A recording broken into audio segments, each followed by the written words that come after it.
Cloud cake കഴിച്ചിട്ടുണ്ടോ? ഇല്ലെങ്കിൽ വേഗം തന്നെ പോയി ട്രൈ ചെയ്ത് നോക്കിക്കോ. ഇപ്പോൾ ട്രെൻഡിങ്ങിലുള്ളൊരു സംഭവമാണ്. നമ്മുടെ വീട്ടിലുള്ള കുറഞ്ഞ ചേരുവകൾ മാത്രം മതി ഇത് ഉണ്ടാക്കാൻ വേണ്ടിയിട്ട്. അതുപോലെ തന്നെ നല്ല സിമ്പിളുമാണ്. അപ്പോൾ നമുക്കിതെങ്ങനെ തയ്യാറാക്കുന്നതെന്ന് നോക്കാം. ഇതുണ്ടാക്കാൻ നമുക്ക് 3 മുട്ട മാത്രം മതി. അപ്പോൾ ആദ്യം നമുക്ക് മുട്ടൻ്റെ എഗ് യോക്കും എഗ് വൈറ്റും സെപ്പറേറ്റ് ചെയ്തെടുക്കണം. അപ്പോൾ ഇതുപോലെ ഞാൻ എഗ് വൈറ്റും എഗ് യോക്കും സെപ്പറേറ്റ് ചെയ്യുന്നുണ്ട്. നിങ്ങൾക്ക് ഏത് വിധത്തിലാണോ എളുപ്പം എന്ന് വെച്ചാൽ ആ വിധത്തിൽ സെപ്പറേറ്റ് ചെയ്തെടുക്കാം.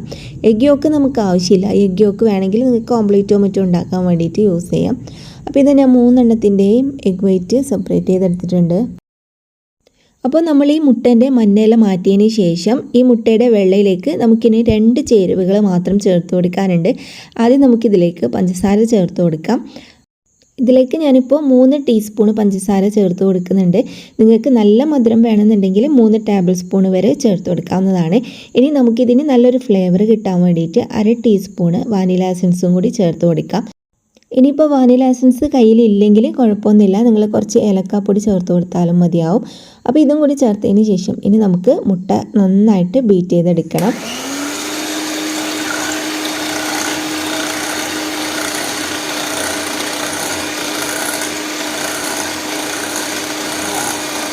മുട്ട നന്നായിട്ട് പതഞ്ഞ് വരുന്നത് വരെ നമ്മൾ നന്നായിട്ട് ബീറ്റ് ചെയ്യണം. ഇനിയിപ്പോൾ ബീറ്റർ കയ്യിലില്ലെങ്കിൽ സ്പൂണോ വിസ്കോ മറ്റോ വെച്ചിട്ട് നന്നായിട്ട് മിക്സ് ആക്കിയാൽ മതി. കുറച്ച് സമയം നന്നായിട്ട് മിക്സ് ആക്കി എടുത്ത് കഴിയുമ്പോൾ നമുക്ക് മുട്ട നന്നായിട്ട് പതഞ്ഞ് കിട്ടും. അപ്പോൾ മാക്സിമം നിങ്ങൾ നന്നായിട്ട് ബീറ്റ് ചെയ്തെടുക്കാൻ വേണ്ടിയിട്ട് ശ്രമിക്കണേ.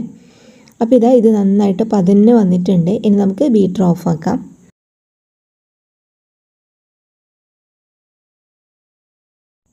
ഇനി നമ്മൾ കേക്ക് ടിൻ എടുത്തിട്ട് അതിൻ്റെ മുകളിലേക്ക് നമുക്ക് ബട്ടർ പേപ്പർ വെച്ച് കൊടുക്കാം.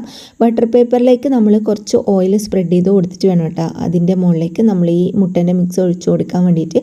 അപ്പോൾ മുട്ട നമ്മൾ ഇതിലേക്ക് ഇങ്ങനെ ഒഴിക്കുന്ന സമയത്ത് മുകളിൽ വരുന്ന രീതിയിൽ ഒഴിച്ചു കൊടുക്കണേ. നമ്മൾ പരത്തിയിട്ട് ഇങ്ങനെ ഇട്ട് കൊടുക്കരുത്. ഇങ്ങനെ മുകളിൽ ലെയറായിട്ട് വരുന്ന രീതിയിൽ ഇതിൻ്റെ മുകളിലേക്ക് നമുക്ക് മുട്ട വെച്ച് കൊടുക്കാം. മുഴുവൻ എഗ് വൈറ്റും നമ്മൾ ഇതിൻ്റെ മുകളിലേക്ക് വെച്ചതിന് ശേഷം ഇനി നമുക്ക് ഷേപ്പാക്കി കൊടുക്കണം. ഒന്നുകിൽ സ്പാച്ചില വെച്ചിട്ടോ അല്ലെങ്കിൽ ഇതുപോലത്തെ ഒരു നൈഫോ മറ്റോ വെച്ചിട്ട് ഇതുപോലെ നമുക്ക് നന്നായിട്ട് ഷേപ്പാക്കിയിട്ട് കൊടുക്കുക. ആദ്യം നമുക്ക് സൈഡിലെല്ലാം ഒരേപോലെ ആക്കി കൊടുക്കുക. അതിനുശേഷം മുകളിലും കൂടി ഒന്ന് ഷേപ്പാക്കിയിട്ട് വെച്ച് കൊടുക്കാം. കാണുമ്പോൾ മഞ്ഞുകട്ടൻ്റെ എല്ലാം ആ ഒരു ലുക്ക് കിട്ടാൻ വേണ്ടിയിട്ടാണ് കേട്ടോ നമ്മൾ ഈ ഒരു ഷേപ്പിൽ ഉണ്ടാക്കുന്നത്.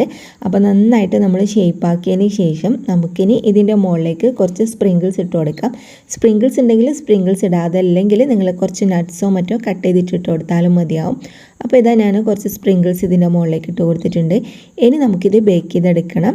ഞാനിപ്പോൾ ഓവനിൽ ബേക്ക് ചെയ്തെടുക്കുകയാണ് ചെയ്യുന്നത്. 150 ഡിഗ്രിയിൽ 20 മിനിറ്റാണ് നമ്മളിത് ബേക്ക് ചെയ്തെടുക്കേണ്ടത്. അപ്പോൾ ഞാൻ ഓവനിലേക്ക് വെച്ച് കൊടുത്തിട്ടുണ്ട്. അപ്പോൾ ആദ്യം തന്നെ ഓവൻ ഒന്ന് പ്രീ ഹീറ്റ് ചെയ്തെടുക്കണേ. ഒരു 5-10 മിനിറ്റ് പ്രീ ഹീറ്റ് ചെയ്താൽ മതി. അതിനുശേഷം നമ്മളിത് വെച്ചിട്ട് ടൈം സെറ്റ് ചെയ്ത് കൊടുക്കുക. 20 മിനിറ്റാണ് കറക്റ്റ് ടൈം. അപ്പോൾ 20 മിനിറ്റ് കഴിയുമ്പോഴത്തേക്കും നമ്മുടെ ക്ലൗഡ് കേക്ക് റെഡി ആയിട്ടുണ്ട്.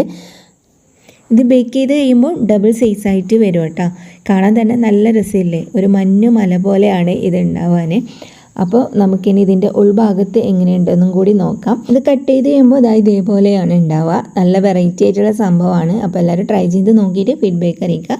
ഇന്നത്തെ റെസിപ്പി നിങ്ങൾക്ക് എല്ലാവർക്കും ഇഷ്ടമായി വിചാരിക്കുന്നു. വീഡിയോ ഇഷ്ടമായാൽ മറക്കാതെ ലൈക്കും ഷെയറും കമൻറ്റും ചെയ്യുക. ഇതുപോലുള്ള നല്ല നല്ല റെസിപ്പികൾക്കായിട്ട് നമ്മുടെ ഫേസ്ബുക്ക് പേജ് ഫോളോ ചെയ്യാനും യൂട്യൂബ് ചാനൽ സബ്സ്ക്രൈബ് ചെയ്യാനൊന്നും മറക്കരുതേ.